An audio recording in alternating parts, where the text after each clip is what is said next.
ఎన్నో అద్భుతమైన పథకాలను చేశాడు. రైతుల కోసము జలయజ్ఞం తలపెట్టారు. రైతులకి 7 గంటలు ఉచిత విద్యుత్ ఇచ్చాడు, సాగునీరు ఇచ్చాడు, మద్దతు ధర కూడా కల్పించారు.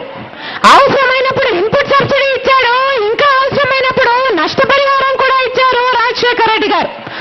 ఒకసారి 1200 కోట్లతో విద్యుత్ బకాయిలను మాఫీ చేశాడు. 1300 కోట్లతో రైతుల మీద ఉన్న రుణాలు వడ్డీని మాఫీ చేశాడు. ఇంకొకసారి 12,000 కోట్లతో రైతుల రుణమాఫీ చేసిన ఘనత కూడా రాజశేఖర రెడ్డి గారిదే. రైతులకి, మహిళలకి అంతకుముందు రూపాయికి పైగా వడ్డీకి రుణాలు ఇచ్చేవాడు చంద్రబాబు గారు. కానీ రాజశేఖర రెడ్డి గారు ముఖ్యమంత్రి అయిన తర్వాత పావలా వడ్డీకే రుణాలు ఇచ్చారు. మన రాష్ట్రంలో లక్షల కొద్ది మహిళలు, అంతవరకు బ్యాంకు ముఖం చూసి ఎరుగని మహిళలు కూడా బ్యాంకు వరకు వెళ్లి డబ్బులు తీసుకుని ఆర్థికంగా స్థిరపడిన రోజులవి. ఇక విద్యార్థుల గురించి అయితే రాజశేఖర రెడ్డి గారు నిజంగానే ఒక కన్న తండ్రిలాగా ఆలోచన చేశాడు.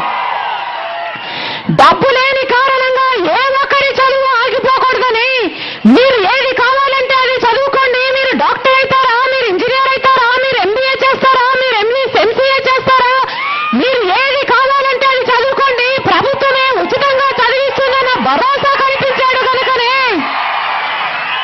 మన రాష్ట్రంలో లక్షల కొద్ది విద్యార్థులు గొప్ప చదువులు ఉచితంగానే చదువుకొని ఈరోజు లక్షణంగా ఉద్యోగాలు చేసుకుంటున్నారు.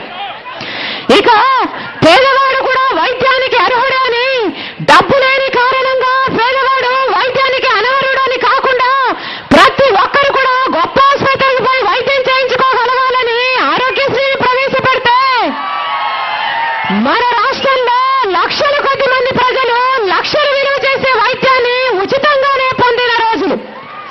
కూయి కూయి కూయి కూయి అని ఫోన్ చేసిన 20 నిమిషాలకు వచ్చేసేది 108, 104 అయితేనేమి, అభయహస్తం అయితేనేమి, ఉపాధి హామీ అయితేనేమి, ఇలాంటివి ఎన్నో పథకాలను అద్భుతంగా చేసి చూపించారు రాజశేఖర రెడ్డి గారు. కేంద్రం అంతా 47 లక్షల పక్కా ఇళ్లు కడితే రాజశేఖర రెడ్డి గారు ఒక్క మన ఆంధ్రప్రదేశ్ లోనే 47 లక్షల ఇళ్లు కట్టి చూపించారు. చంద్రబాబు గారు 16 లక్షల మందికి పెన్షన్లు ఇస్తే రాజశేఖర రెడ్డి గారు 71 లక్షల మందికి పెన్షన్లు ఇచ్చారు. ఎన్ని అభివృద్ధి కార్యక్రమాలు చేస్తూ కూడా రాజశేఖర రెడ్డి గారు ఏ ఒక్క రోజు ఏ ఒక్క ఛార్జీ పెంచలేదు. రాజశేఖర రెడ్డి గారు ముఖ్యమంత్రిగా ఉన్న 5 సంవత్సరాలలో 305 రూపాయలున్న గ్యాస్ ధర కనీసం 306 రూపాయలు కూడా కాలేదు.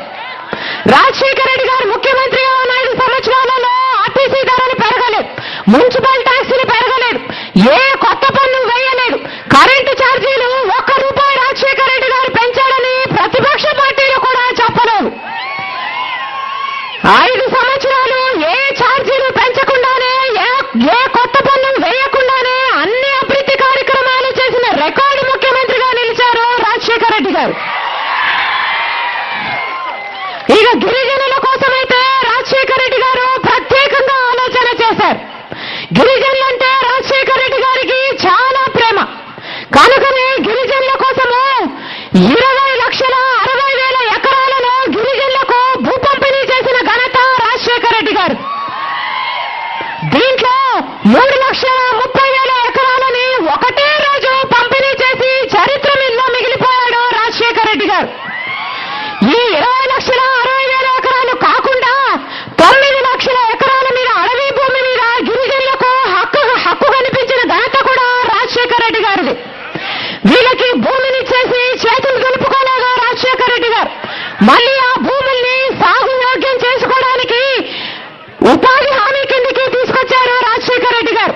అంటే ఆ భూమిలో పనిచేసిన వారికి ఉపాధి హామీ కింద మళ్ళీ ఇచ్చారు రాజశేఖర రెడ్డి గారి హయాంలో. అంతేకాకుండా ఆ భూముల్లో పనిచేయడానికి 100 రోజులు కాకుండా 150 రోజులు ఉపాధి హామీ పని రోజులు పెంచడం కూడా రాజశేఖర రెడ్డి గారు చేశారు. ఈ